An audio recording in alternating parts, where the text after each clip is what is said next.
Let me tell you something, folks. I know luxury cars. I've driven the German brands. I paid the prices. And then I got into a Genesis. And I said, wait a second. This is luxury. The look, the performance, the comfort, whether it's a sleek G70, I love that car, or the GV80 with that third row, these are high-end vehicles with payments that actually make sense. Go see Michael. Tell him Sid sent you. Genesis of Brooklyn. Find him at genesisofbrooklyn.com. The new LinkedIn Hiring Pro can't undo your last hire. The human postponer. They were the master of one phrase. I'll circle back on that. But 3 months later, you were the one doing all their work and wondering how big that circle is.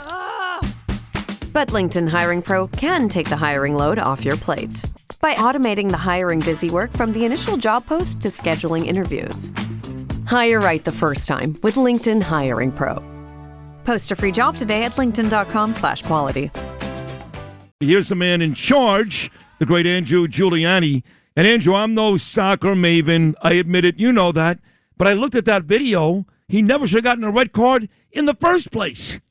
Well, Sid, you might not be the biggest soccer nut, but you're a sports nut, and you understand sports as well as anybody that I know or listen to. And very simply, right? I mean, procedure plays a really, really big role in this. And the procedure that was used here in order to issue Folarin Balogun a red card was just improper. It should not have been used, and it's as simple as that. And so in light of that, I commend the disciplinary committee at FIFA for suspending the implementation of this red card, which, of course, is, as Brian laid out so clearly there in the intro and earlier today, was Rule 27.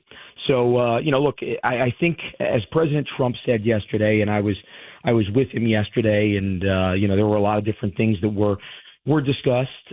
What I can tell you was I think the president is, and we all are happy that a grave injustice, let's call it, at least grave in terms of the soccer world, right? Everything is all relative. I think sometimes with this World Cup, as incredible as it's been, and this really has been such an incredible event where, we were expecting this to be a World Cup that set records by 30-40%. It's actually setting records that are actually 5 times the amount of the previous World Cup. It's unbelievable to see, actually, this. From a viewership perspective, we had over 2 billion people watching a match the other day. That's the most ever for a soccer match in history. The opening U.S. match, 1.3 billion people across the world was watching this. So, as President Trump and I have discussed on numerous occasions, and he said publicly, there's no larger platform to show off American exceptionalism and what our freedoms mean, not just to American citizens, but to the rest of the world. Turns out, as President Trump moments ago rang the opening bell from the White House, believe it or not, from the Oval Office, as it now passes 53,000 after Trump rings the opening bell. He's speaking right now from the White House.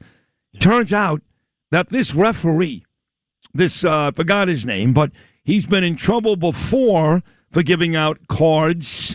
The exact quote that I read was fixing matches. So you've got a referee who clearly has an American bias. He's been in trouble for fixing matches before. And as far as I know, the only suspension is an American. Come on, Andrew. Come on. Yeah. Look, and again, I think FIFA looking into this again here and making the decision was just as you had as you mentioned, a referee that was investigated in Brazil back in 2023 for fixing matches. Well, let me ask you. Let me stop you for a second. So, if he was investigated, which he was back in 2023 for fixing matches, why is he out there now? Look, I don't make the refereeing decisions in terms of who goes on the pitch. That's not my department. But I will tell you, though, is, we take allegations of corruption extremely seriously. And that's true in the sports world as well. I mean, we've had too many people across the federal government, too many federal law enforcement officers, too many state and local law enforcement officers that have poured their heart and soul into the last year plus preparing for this World Cup, who have gone through incredible heat to try to make sure these stadiums, these fan festivals are safe. That we take these allegations extremely seriously. We don't want a potential referee to mar games. Look, you'd have to, refer to FIFA in terms of why he was approved, but, definitely in looking at his the past allegations and what he was investigated for, it wasn't only for fixing matches potentially, but it was by fixing matches for giving, Sid, I quote this, irregular red cards. Boom. That's how he was investigated. Which he just irregular did. Red He just did it again. So, amazing. It is amazing. So, I got to be honest, Andrew. I am watching this stuff with more vigor than I thought I would. Like Mbappe, France, I can't wait to watch him. And Messi, what a great tournament he's had. And I think that's part of the beauty. Kane with England, they're still alive, is that the big names, the big superstars in this sport have come to the World Cup, and they're playing great. That's what you want, right? Oh, absolutely. It's been a fantastic World Cup, and you talk about the play on the pitches they call it, as we know at the field, right? It has been unbelievable to see Mbappe out there with 7 goals, Holland and Norway, and beating Brazil yesterday, and him scoring, and I think he's at 7 goals, Messi with 7 goals. It's really, really unbelievable to see just the best players. But, Sid, I have to tell you, and, people thought I was crazy when I was saying this, and, look, could come back on tomorrow and you could call me crazy again. Yeah. This team, this United States team, is as athletic a team as any of the other 12 that are remaining. I've seen that so far. I've seen that 3 games so far, but tell me why, as we get set to play Belgium tonight and our star is back, he has scored a goal in all 3 efforts. Yeah. Tell me why this team, who lost by 3 goals, same exact rosters, lost by 3 goals to Belgium in a friendly match about a month ago, will overcome that tonight. Well, the U.S. team didn't have a couple of their stars on the field in that match. I think also the thing you need to remember, they were still melding this team. Look, I'll go back to 1980, before I was born, but we all know the story so well. The U.S. national team, the U.S. hockey team, plays in Madison Square Garden, just a few short miles from where you're sitting right now, Sid. Yep. Plays in Madison Square Garden and loses 10-3 to the Soviets.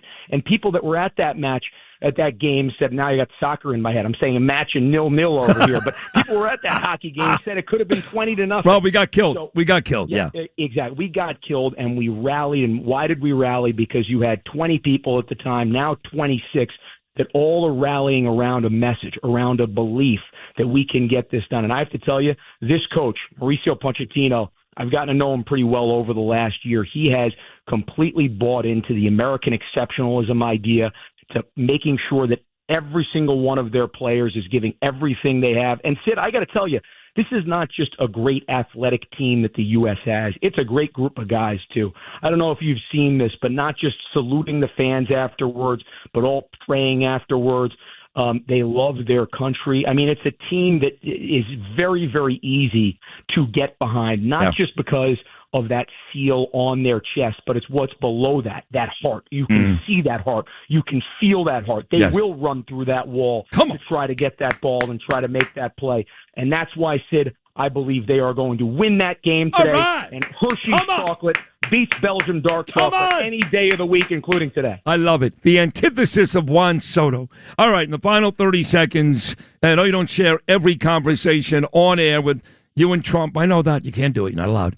But is it fair to assume that President Trump at least once has said to you over the last couple of weeks, heck of a job, Andrew, heck of a job?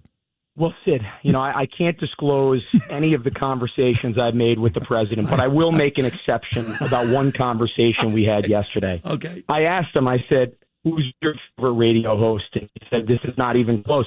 He said, Andrew, in fact, this is a dumb question. I think this is a dumb question. It's Sid Rosenberg, and he is the best radio host, not just in New York, not just in the country, but in the entire world. So that's the one exception I'll make in terms of the conversations I've had with the 45th and 47th President of the United States, Donald J. Trump. Well, it would be great if you actually had that conversation. But I appreciate that. I love it. I'll say it. I'm sure the president has too, but What a great job. And like I said, I'm not the biggest soccer fan in the world, but I find myself enjoying this immensely. And I will be sitting down tonight rooting for America like my favorite team. They're not my favorite team. It's America. So congratulations. And you and I will keep talking until this thing is over on July the 19th. Andrew Giuliani, amazing job, buddy. Love you. Thank you so much. Go USA. Go USA. Andrew Giuliani right there doing a tremendous job. Trump gave him a big job, very, very big job running this whole FIFA thing, and Andrew Giuliani has not disappointed. Thanks for listening to Sid and Friends in the Morning. You can hear Sid and Friends in the Morning weekday mornings at 6. If you like the podcast, share it with your friends and listen anytime at WABCRadio.com and download the WABC Radio app. Hit that subscribe button on all major podcast platforms. Plus, follow WABC on social on Instagram, TikTok, Facebook, and X. See you next time for a new episode so you never have to wonder. What the heck is going on here?